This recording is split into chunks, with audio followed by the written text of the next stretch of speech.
La pilota torna a rodar per la pista de l'Àtrium. El BF Viladecans va celebrar el seu torneig de bàsquet femení de Festa Major.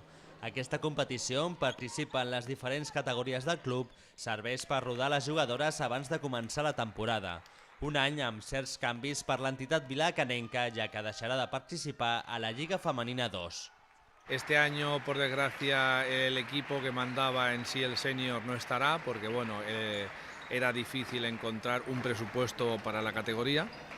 Pero bueno, el senior continuarà, digamos, el A i el B i les categories base. L'entitat blava aposta per la pedrera i per això vol que els seus esforços en la formació.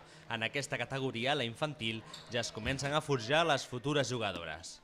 Ya empiezan a jugar con pelota grande, pista grande, y en el nivel en que hemos metido a estas niñas también ya tienen reglamento FIBA, con lo cual para ellas es un cambio muy notable, ¿no? Como en plan, bueno, ya vamos a hacer básquet de verdad, ¿no? Con el reglamento que hacen los grandes.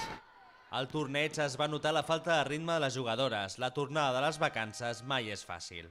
Primeros días con muchas agujetas, pero bueno, ya conforme vamos iniciando la temporada ya nos vamos poniendo ya en forma. Bien, pero muy cansadas.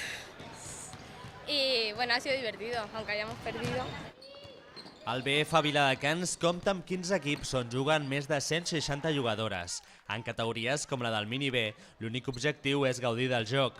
Per aquesta temporada, el club viladecanenc s'ha marcat com a fita arribar als 200 jugadors afiliats.